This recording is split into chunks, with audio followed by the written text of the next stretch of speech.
The iron gates stand silent now. Behind them, a sprawling mansion rises from the manicured lawns of Olympia Fields, a wealthy suburb tucked 25 miles south of Chicago. From the street, you can barely see it through the trees. Just glimpses of cream-colored walls, a flash of red brick, the suggestion of something grand hiding in the shadows. For years, neighbors drove past those gates without knowing what happened inside. They heard the music sometimes, drifting across the golf course that borders the property. They saw the limousines come and go, the tour buses parked along the private drive, the young women who arrived but rarely seemed to leave. They called it an eccentric celebrities compound. They had no idea they were living next to a prison. This is the story of a mansion that witnessed the rise and fall of one of America's most successful musicians. A 21,000-square-foot palace built on dreams and destroyed by nightmares. A place where platinum records were born and lives were shattered. They called it the Chocolate Factory, named after the album recorded within its walls. But the women who survived it called it something else entirely. They called it a cage. To understand how this house became a house of horrors, we must first understand the man who built it. And to understand him, we must travel back to another place entirely. Not to the suburbs where sprinklers kiss perfect lawns at dawn, but to the cracked sidewalks and crowded apartments of Chicago's most notorious public housing project. The Ida B. Wells homes rose from the south side of Chicago like concrete monuments to broken promises. Built in the 1940s as part of a grand experiment in public housing, the development had devolved by the 1970s into a maze of poverty, violence, and despair. The hallways smelled of urine and desperation. Gunshots punctuated the night like a terrible rhythm section. Mothers kept their children indoors after dark, and even daylight offered no guarantees of safety. Drug dealers claimed corners. Gangs marked their territory with blood. And somewhere in that chaos, in a bare apartment with one table and two chairs, a boy named Robert Sylvester Kelly was learning to survive. He was born on January 8, 1967, at Chicago Lying-in Hospital in the Hyde Park neighborhood. The third of 4 children raised by a single mother named Joanne. His father was a ghost, a man whose name Robert knew but whose face he could never quite recall. That absence would haunt him, shaping the man he would become in ways no one could have predicted. Joanne Kelly worked as a school teacher, filling their home with gospel music and Baptist prayers, trying to build walls of faith against the violence that surrounded them. She was a singer herself, and music flowed through the apartment like an invisible river, carrying with it the promise of something better. But even faith has limits, and some darkness finds its way inside, no matter how tightly you close the doors. Robert's music teacher would later describe visiting the Kelly apartment. She remembered the emptiness of it, the poverty that couldn't be hidden. No father, very little furniture, children wearing clothes that had been mended too many times. The walls were bare, the refrigerator often empty. Winter drafts crept through windows that didn't seal properly.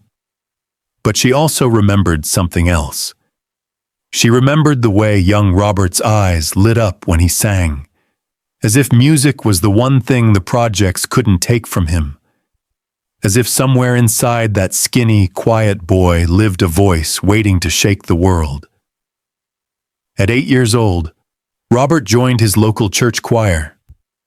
His voice rose above the others, pure and powerful, cutting through the sanctuary like light through stained glass. The congregation noticed. His mother noticed. The pastor noticed. And somewhere deep inside his young heart, a dream began to take shape. A dream of escape. A dream of becoming someone the world couldn't ignore. a dream of building something so big and so beautiful that no one would ever look at him and see poverty again. But the projects were not a place where dreams came easily. By his own later admission, Robert experienced things at a very young age that no child should witness. He saw violence in the stairwells. He heard screams through thin walls. He watched older boys make choices that led to prison cells or early graves. At 12, he witnessed something that would mark him forever. Older youth attacking one of his girlfriends while he watched helplessly. And there was something else. Something he would carry in silence for decades. He would later write in his autobiography about years of abuse by an older woman, someone at least 10 years his senior. He was too afraid and too ashamed to tell anyone. The trauma buried itself inside him like a seed planted in darkness, waiting to grow into something monstrous. At 16, Robert's mother managed what many considered impossible. Through sacrifice and determination, she moved the family out of the projects and enrolled her son at Kenwood Academy, a prestigious public school in Chicago's Hyde Park neighborhood. The difference was immediate and overwhelming. Where the projects had offered despair, Kenwood offered possibility. Where Robert had once avoided eye contact with gang members, he now walked halls filled with students who talked about college and careers. The classrooms were clean. The teachers expected excellence. For the first time, Robert found himself surrounded by ambition rather than survival. And it was there that he met the woman who would change the trajectory of his life. Lena McLin was the chair of Kenwood's music faculty, a formidable presence with an ear for talent and a heart for troubled students. She had seen hundreds of young singers pass through her program. Most had potential. Some had skill. But when she heard Robert sing, she recognized something extraordinary. Raw power, genuine emotion. A voice that seemed to come from somewhere deeper than the throat, somewhere connected to pain and hope in equal measure. A voice that could make you feel things you'd forgotten how to feel. She took him under her wing, becoming what Robert later called his second mother. She taught him how Stevie Wonder achieved his famous vocal runs by slowing down records and studying each note. She told him he would be a big star. She believed it with the kind of certainty that reshapes reality. And in a world where no one had expected anything from him, that belief was everything. But before stardom came struggle. After high school, Robert spent years performing on Chicago's streets, setting up his keyboard at subway stations beneath the elevated train tracks, singing for spare change while commuters rushed past without a glance. The Jackson station on the Red Line became his stage, the rumble of trains his percussion section, the indifferent crowds his first audience. Legend has it he sometimes pretended to be blind, hoping sympathy might loosen the grip of indifferent passers-by. He was hungry. He was desperate. He was sleeping on couches and eating meals he couldn't afford. And he was willing to do whatever it took to be heard. His break came in 1990, when his group won the grand prize on a television talent show called Big Break, hosted by singer Natalie Cole. $100,000 in prize money. It was more money than Robert had ever seen, a fortune to a young man from the projects. The check felt unreal in his hands, like something that might dissolve if he held it too tightly. But money wasn't what mattered most. What mattered was that a record executive named Wayne Williams happened to hear Robert singing at a backyard barbecue shortly after. Williams worked for Jive Records, and what he heard that day convinced him he was listening to the future of rhythm and blues. Within months, Robert Kelly had a recording contract. Within years, he would have an empire. By 1992, Robert Kelly had transformed into something new. He wasn't Robert anymore. He was R. Kelly, the self-proclaimed Pied Piper of R&B, and his debut album with his group Public Announcement had gone platinum. The following year, his solo album climbed the charts on the strength of songs that blended the sacred and the sensual in ways that made listeners uncomfortable and obsessed in equal measure. His voice, trained in church, now sang of desires that would make his mother blush. The contrast was intoxicating. Critics called it genius, fans called it irresistible, and the world couldn't get enough. Hit followed hit through the mid-90s. His music played at every barbecue, every club, every wedding reception across America. When he wrote and produced the song that helped launch Michael Jackson's comeback, the industry took notice. When he won 3 Grammy Awards for his inspirational Anthem from a Basketball Movie, the industry bowed. He wasn't just successful, he was becoming a legend. Magazine covers, award shows, sold-out arenas. The boy from the projects had become the king of R&B, earning nicknames that declared his dominance over an entire genre. And with legend came wealth. The kind of wealth that transforms how the world treats you. The kind of wealth that makes people forget to ask questions. The kind of wealth that opens doors that should stay closed. By 1997, R. Kelly was ready to build his kingdom. He found the perfect location just outside Chicago, in the affluent village of Olympia Fields, adjacent to one of the most exclusive country clubs in the region. The property sprawled across nearly 4 acres of rolling hills and mature trees, hidden from the road, invisible to prying eyes. He purchased the land in April of that year for $1.5 million. Then he began to build. What rose from that land over the following months was nothing short of extraordinary. A mansion that defied easy description, part palace, part playground, part fortress. The main structure stretched across 21,000 square feet, larger than most commercial buildings, dwarfing the neighboring estates. 7 bedrooms, 16 bathrooms. More space than one man could possibly need, unless that man had plans that required privacy on a massive scale. The design reflected the taste of someone who had grown up with nothing and was determined to have everything. Where other wealthy homeowners chose understated elegance, R. Kelly chose spectacle. The entryway rose 2 stories high, designed to make visitors feel small the moment they crossed the threshold. Wood beams ran across the ceilings throughout the house, giving the interior the feel of an elaborate log cabin, warm and masculine, the kind of place where a king might retreat from his court. Red and white became the dominant colors, repeated throughout the rooms in a pattern that felt almost obsessive, a declaration of taste that brooked no contradiction. But the true wonders lay deeper inside. Past the formal dining room with its 20-seat table, where future guests would eat hamburgers beneath Renaissance-style chandeliers.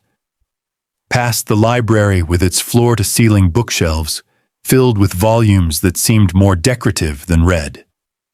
Past the state-of-the-art recording studio where platinum hits would be born, its walls padded with soundproofing that kept secrets as well as it kept sound. There, in the heart of the mansion, visitors discovered something that defied imagination. An indoor pool hall spanning 2 stories, designed to look like a jungle paradise. Waterfalls cascaded down artificial rock faces. A grotto beckoned from one corner, mysterious and alluring, its shadows promising privacy for whatever might happen within. And rising from the center of the space, like something from a childhood fantasy, stood a 2-story treehouse. Not a child's plaything, but a fully realized structure, accessible by winding stairs, offering views of the tropical landscape below. Palm trees reached toward skylights that let in the gray Chicago sky, The air hung thick and warm, regulated by systems that cost thousands to maintain.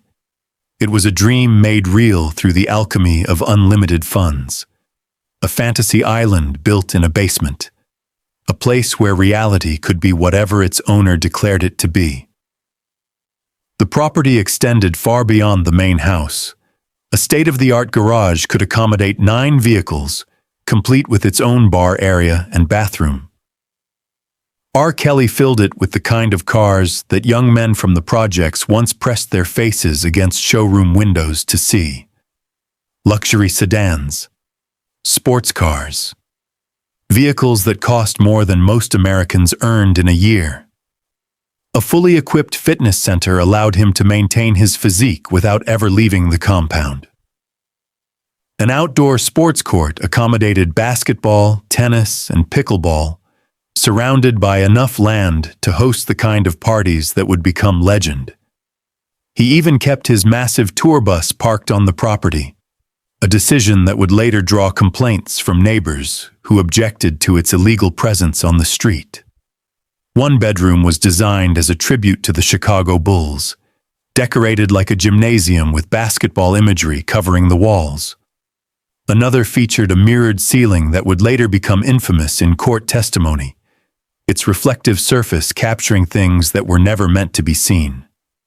The basement held a kitchen designed to look like a 1950s diner, complete with checkered floors and vintage fixtures, a nostalgic fantasy that seemed innocent until you understood what kind of nostalgia its owner truly craved. Every room told a story of excess, of a man trying to fill some emptiness inside himself with objects and spaces that grew ever more elaborate. But there was something else about the mansion that visitors didn't always notice at first. Something that only became clear as you spent time within its walls.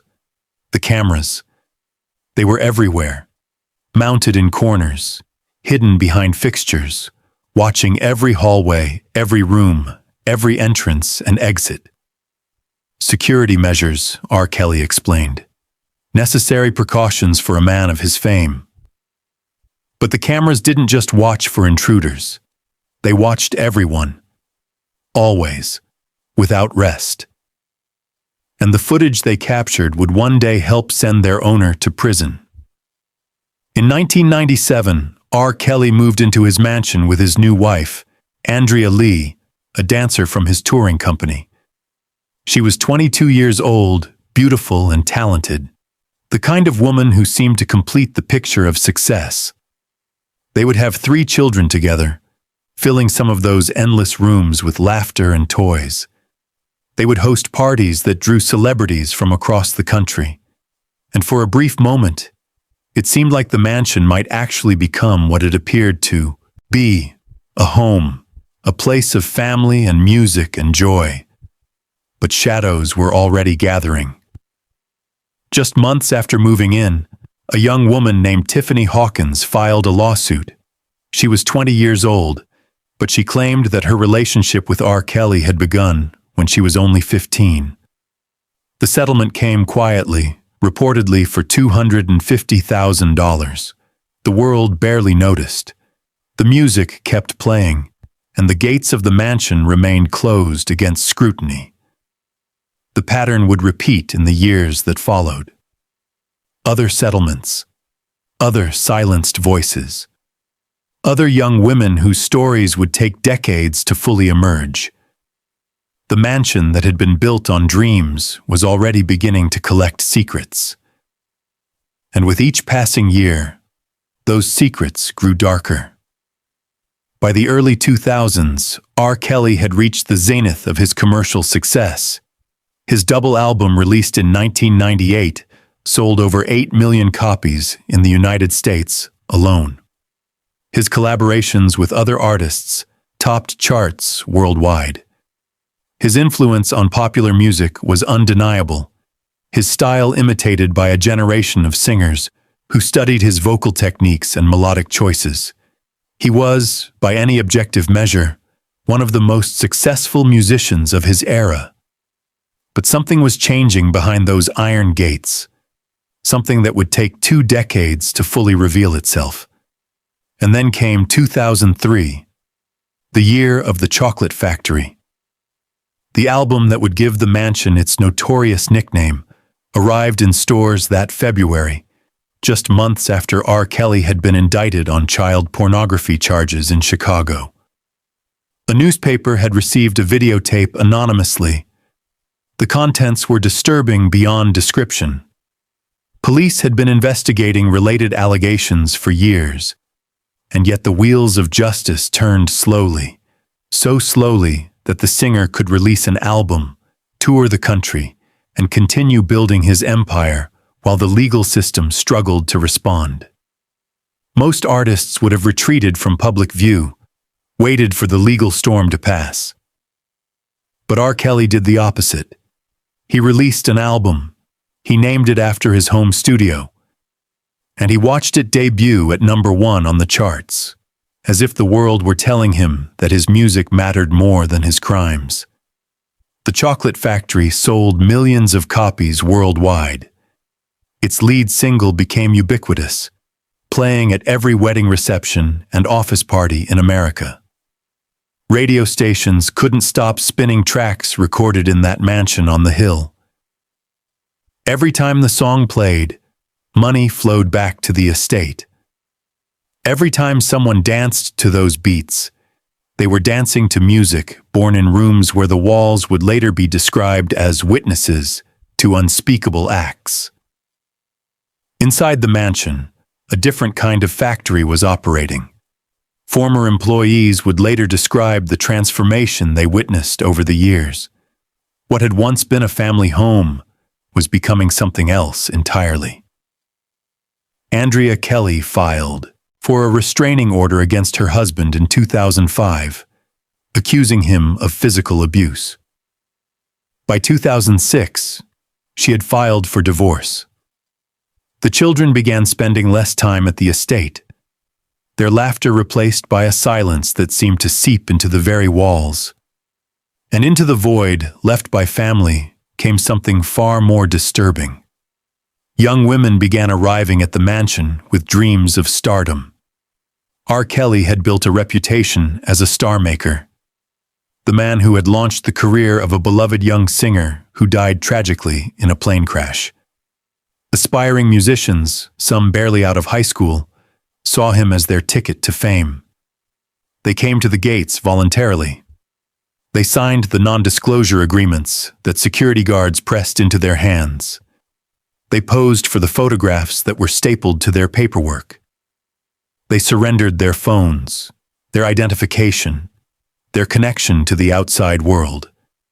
And many of them wouldn't leave freely for months, sometimes years. The rules inside the mansion were strict and strange. Former workers would later testify about what they called Rob's Rules, a system of control that dictated every aspect of life within those walls. Young women staying at the estate were not permitted to move freely through the house. They remained in their assigned rooms, waiting for permission to use the bathroom, to eat, to speak to anyone. If they wanted food, they had to call down to the studio or somehow reach R. Kelly himself for approval. They wore what he told them to wear. They spoke when he allowed them to speak. They addressed him as Daddy. They faced punishments, including beatings and humiliation if they broke the rules. They existed in a state of absolute subjugation, their movements tracked by the cameras that never stopped watching. One former assistant described entering the gates as stepping into the Twilight Zone, a different world, a strange place where normal rules no longer applied. The things you had to do were uncomfortable, he would later testify. It was almost like entering a different reality, one governed by the whims of a single man. Security guards would copy the identification of every young woman who entered. They would collect cell phones. They would cut off contact with the outside world.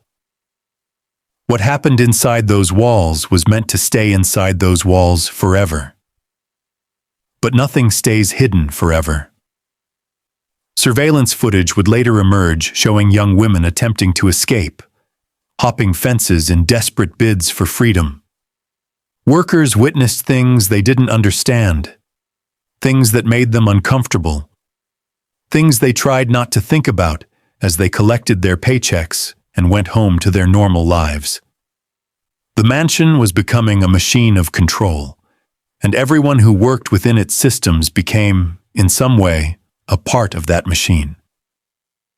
The chocolate factory was producing more than music. It was producing victims.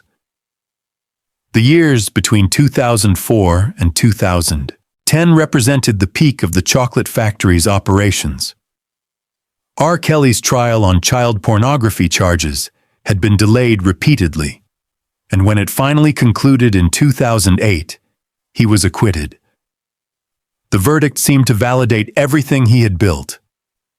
The gates remained closed, the cameras kept watching, and the young women kept arriving, believing in dreams that would curdle into nightmares. But the reckoning was coming. Financial troubles began to crack the foundation of the empire. Tax problems mounted. His marriage ended. His reputation, though still protected by an industry that valued his talents over his victims, was beginning to show cracks. And by 2011, the mansion that had once represented unlimited possibility was slipping away.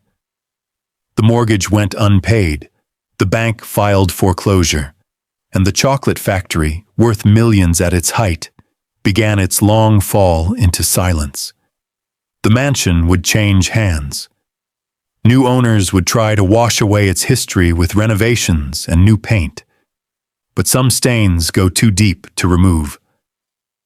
And when the survivors finally found the courage to speak, the walls of that mansion would tell their stories at last. The years between 2004 and 2010 represented the peak of the chocolate factory's dark operations. Within those walls, a system had been perfected over time, refined through trial and error until it operated with terrible efficiency. Young women arrived with dreams and left with trauma that would follow them for the rest of their lives. They entered through iron gates that closed behind them with the finality of a prison door. They found themselves trapped by rules they never could have imagined in their worst nightmares.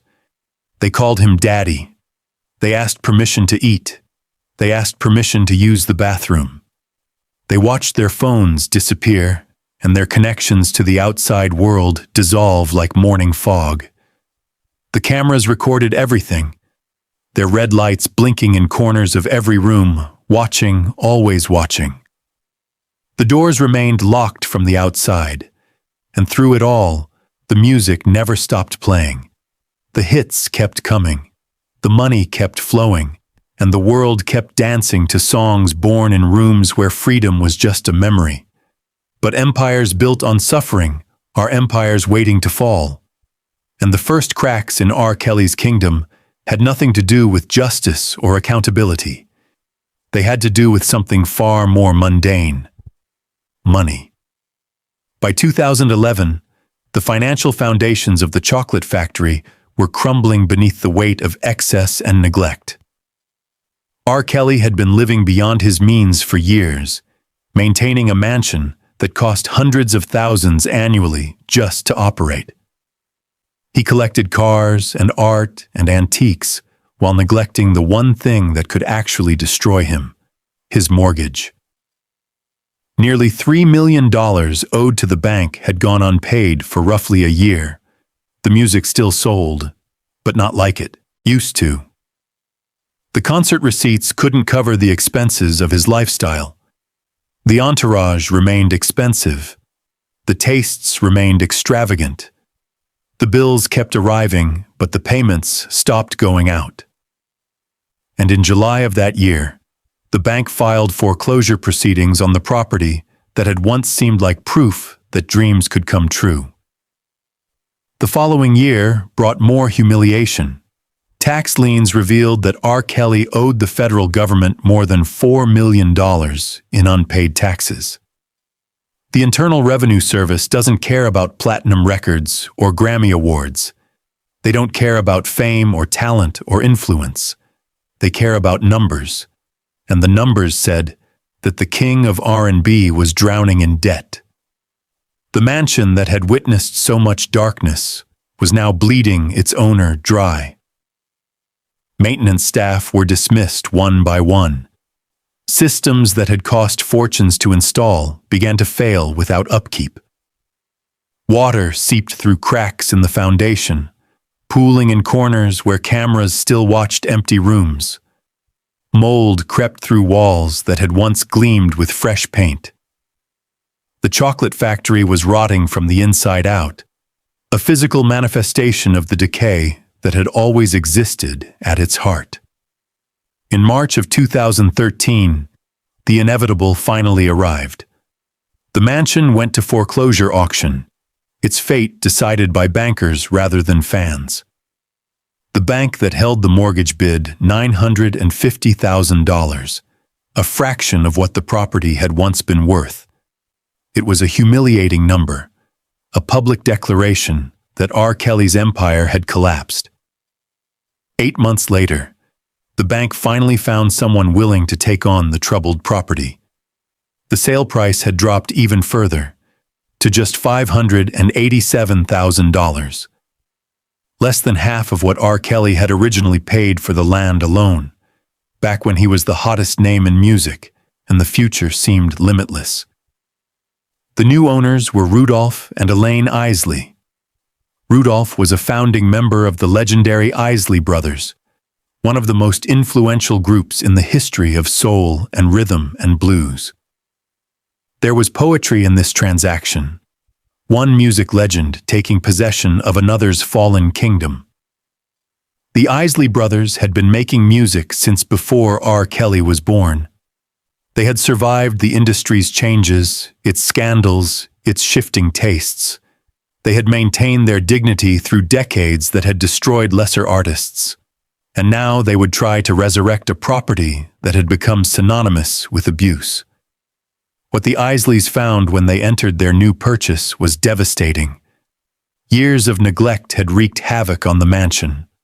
Flooding had warped hardwood floors and rotted structural beams. Mold spread through rooms like a disease, climbing walls and eating into surfaces that had once been pristine.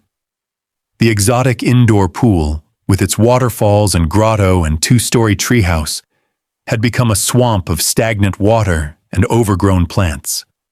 The cameras that had watched everything still hung in their corners, dead eyes staring at empty rooms where terrible things had happened.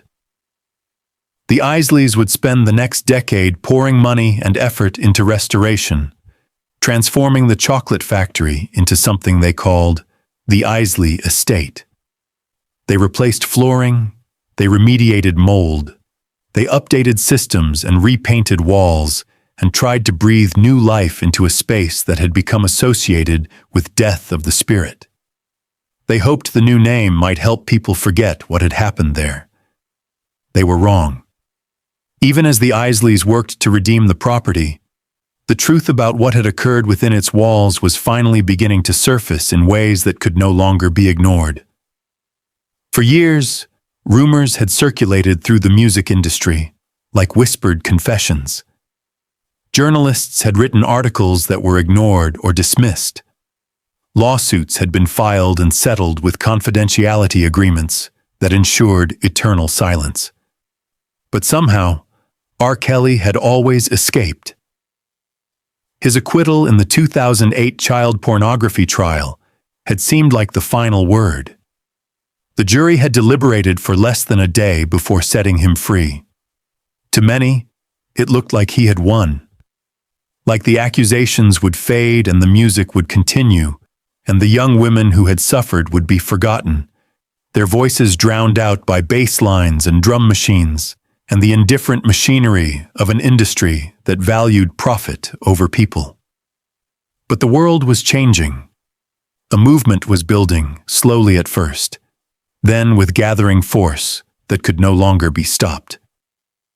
It began in 2017, when two activists in Atlanta named Kenyette Barnes and Oronike Odolai launched a campaign they called Mute R. Kelly. The goal was simple but radical. They wanted to end his career. They wanted venues to cancel his concerts. They wanted streaming services to remove his music from their playlists. They wanted record labels to drop him from their rosters. And they wanted the world to finally listen to the women who had been screaming into the void for decades. Someone had to stand up for black women, Odolai declared. It was time to end this man's career. Enough was beyond enough. The movement grew through protests and petitions and the relentless power of social media.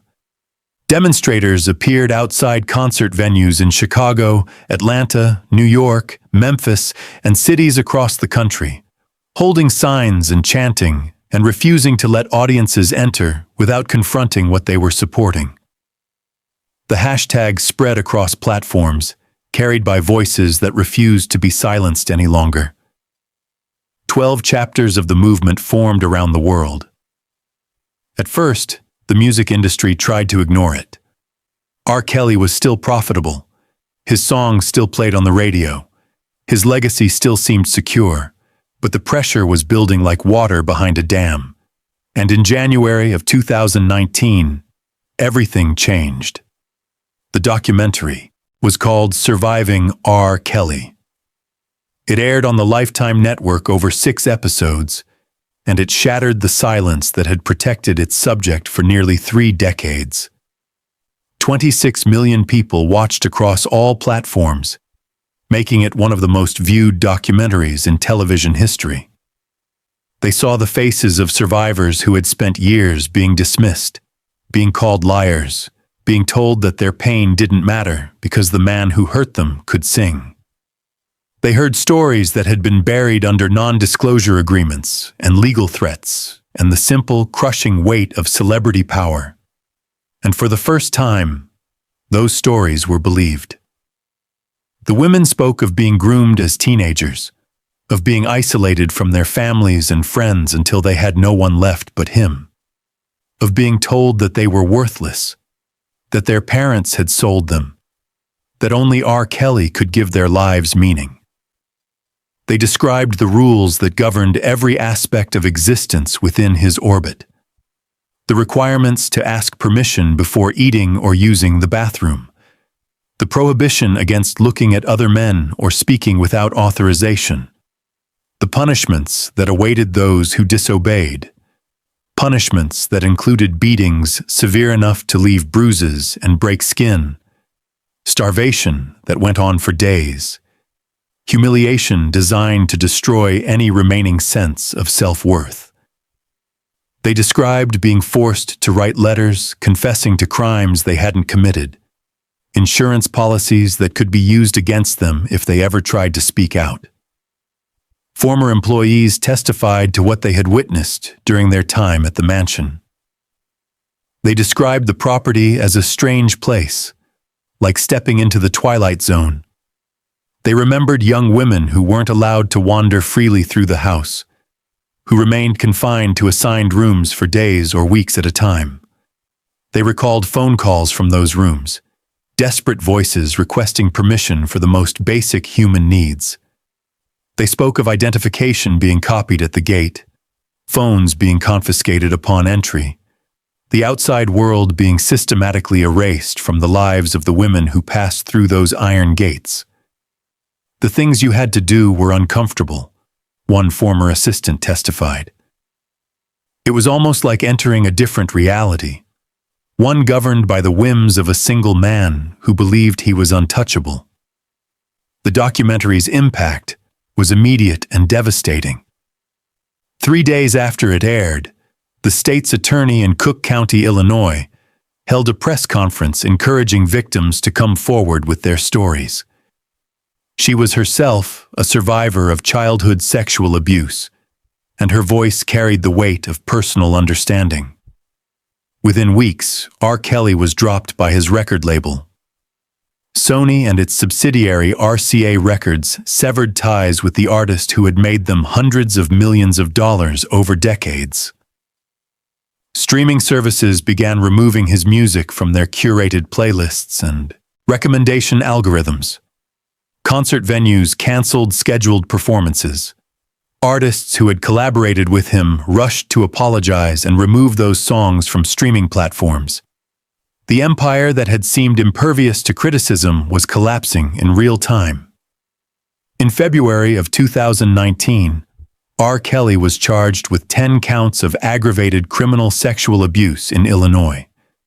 He turned himself in to Chicago police and was released on bail after paying $100,000. Days later, he sat for an interview that became infamous, standing and screaming at the camera, pounding his chest while tears streamed down his face, insisting that he was the victim of a conspiracy. The interview did nothing to help his case. If anything, it confirmed for millions of viewers that something was deeply wrong with the man they were watching. But this was only the beginning. In July of that year, federal authorities arrested him on additional charges, including racketeering, sex trafficking, and the production of child pornography. This time, there would be no bail. This time, the man who had built a mansion designed for control would learn what it felt like to have no control at all. He was transferred to federal custody and held at a detention center, awaiting the trial that would determine the rest of his life. The federal trial began in August of 2021 in a Brooklyn courthouse where the proceedings unfolded under coronavirus restrictions that seemed almost fitting for a case about isolation and captivity. For 6 weeks, the prosecution presented its case. 45 witnesses testified against the defendant. More than 10 survivors took the stand, facing their abuser in a courtroom while the world finally listened to stories that had been dismissed for decades. The testimony was harrowing in its consistency and its detail. Women described being teenagers when their relationships with R. Kelly began. Children who dreamed of music careers and trusted the man who promised to make them stars. They spoke of promises that evaporated the moment they were under his control, replaced by rules and punishments and the constant surveillance of cameras that recorded everything. They detailed the system that governed life in his orbit, the requirements to call him daddy, to wear baggy clothing that hid their bodies from other men's eyes, to keep their heads down and never speak without permission. One survivor testified that she was just 14 or 15 years old when R. Kelly first forced himself on her. She had been a backup dancer in his entourage, a child dreaming of a career in entertainment. Another spoke of the isolation she experienced over years of captivity, the way R. Kelly convinced her that her family had sold her to him, that she was worthless to everyone except him, that escape was impossible and pointless. Others described attempts to flee, moments when the desperation became so overwhelming that they climbed fences or found other ways to escape the properties where they were being held. Surveillance footage from the mansion showed young women hopping fences, their desperation captured by the same cameras that had watched their captivity. The jury heard about the marriage to the young singer who died in a plane crash at 22. She had been 15 when R. Kelly, then 27, convinced his associates to obtain a fake identification card showing she was 18. The marriage ceremony took place in a hotel room in Chicago, a secret union designed to provide legal protection. The marriage was annulled when her family discovered the truth, but the pattern had been established. Young girls, false promises, legal maneuvering to avoid consequences. On September 27, 2021, the jury returned its verdict after deliberating for 9 hours. Guilty on all 9 counts. Racketeering, sex trafficking, violations of the Mann Act for transporting women and girls across state lines for illegal purposes.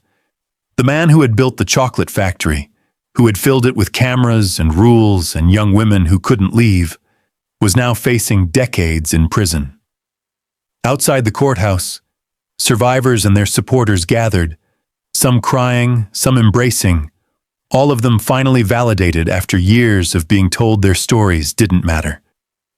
The sentencing came in June of 2022. 7 survivors addressed the court before the judge pronounced her decision. They spoke of lives derailed, of trauma that had followed them for years, of the struggle to rebuild after being broken by a man the world had celebrated. One survivor talked about the depression and post-traumatic stress disorder that began the day R. Kelly first assaulted her. Another described the harassment she continued to face from his supporters, the threats and the public shaming that followed her decision to speak out.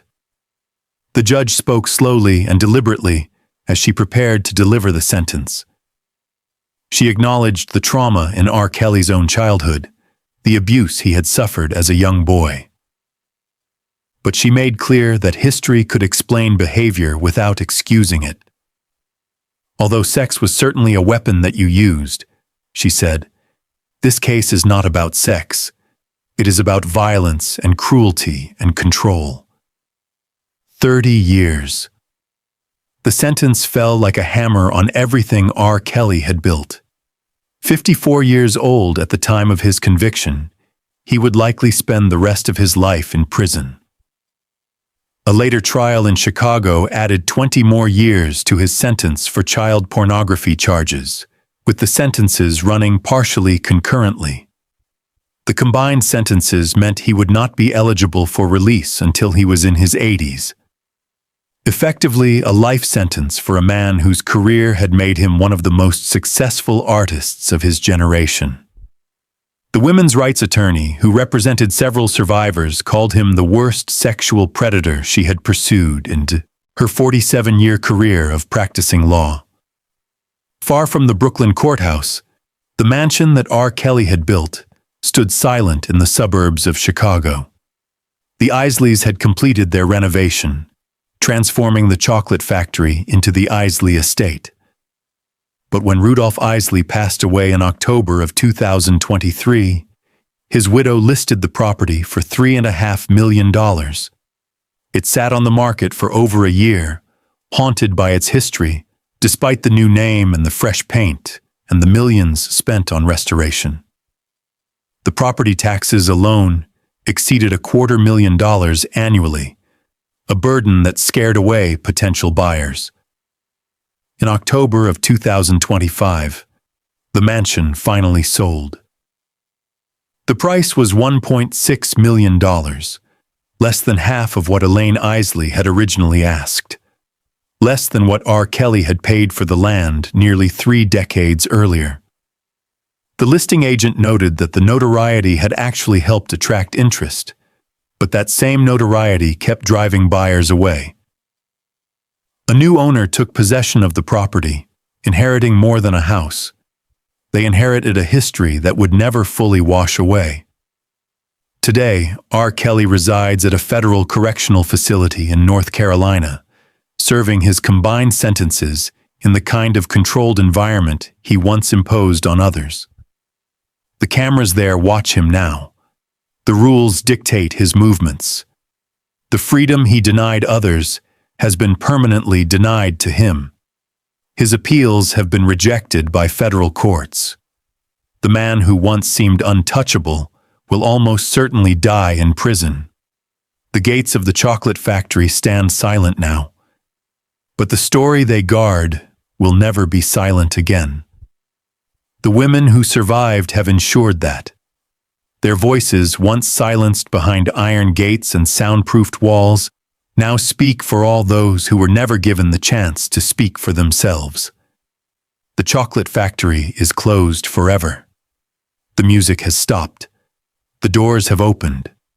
And the survivors have finally been heard. Walk through the mansion today, and you might not see anything unusual at first glance. The wood beams still cross the ceilings in patterns designed to impress. The windows still frame views of the surrounding golf course, where wealthy residents play their rounds in peaceful ignorance. The rooms still speak of ambition and excess, of a man who grew up with nothing and tried to fill that emptiness with everything money could buy. The jungle-themed pool still glows with artificial light, its waterfalls restored, its treehouse standing like a monument to childish fantasy. But if you listen closely, if you pay attention to the silence between sounds, you might sense something else. The echo of what happened here. The weight of years of suffering that no renovation can completely erase. Some places carry their history in their walls. They absorb the events that occur within them, holding on to traces of joy and sorrow and everything in between. The chocolate factory absorbed more sorrow than most places ever will. It absorbed the tears of young women who believed they were pursuing their dreams. It absorbed the screams that the soundproofed walls were designed to contain. It absorbed the desperation of escape attempts and the despair of captivity. And though the mold has been remediated and the floors have been replaced and the cameras have been removed, something of that history remains. You can feel it in the way the air seems to hang heavy in certain rooms. You can sense it in the shadows that gather in corners even when the lights are bright. The story of the chocolate factory is not just the story of one predator and his victims. It is a story about power and how easily it corrupts those who wield it without accountability. It is a story about fame and how it can shield the worst behavior from consequence for decades. It is a story about an industry that looked the other way because the money was too good to question where it came from, because the hits kept coming and the awards kept accumulating, and nobody wanted to be the one who killed the golden goose by asking uncomfortable questions. It is a story about a society that valued a man's voice more than it valued the lives of the young women he destroyed. But it is also a story about courage. The courage of survivors who refused to be silenced, who kept telling their stories even when no one would listen, who waited decades for the world to finally hear what they had been saying all along. The courage of journalists who kept investigating even when their articles were ignored, who connected dots that others refused to see. The courage of activists who launched a movement and sustained it through years of indifference, who organized protests and circulated petitions and refused to let the world forget. The courage of prosecutors who built a case that could finally hold a powerful man accountable. And the courage of a society that eventually, belatedly, chose to believe the victims rather than the celebrity. The mansion that became a prison now stands as a monument to the simple, terrible truth that no amount of fame or fortune or talent can excuse the destruction of human lives. The gates that once closed on young women seeking their dreams now open for new owners who will write their own history within these walls. The cameras that once watched everything have been removed, their surveillance replaced by the ordinary rhythms of daily life. The rooms where young women waited for permission to exist have been repainted, refurnished, reimagined. But the memory remains. The lessons remain. And the voices of the survivors echo still, louder now than they ever were when they were trapped behind those iron gates. The chocolate factory is closed forever, but its legacy endures in the changed landscape of accountability, in the movements it helped inspire, in the survivors who found their voices and used them to ensure that what happened to them could never be so easily ignored again. And for those who are willing to listen, those walls still speak. They speak of what happens when power goes unchecked. They speak of what happens when fame becomes a shield for abuse. And they speak of what becomes possible when survivors find the courage to demand that the world finally hear their truth. The gates stand silent now, but the story they guard will never be silent again.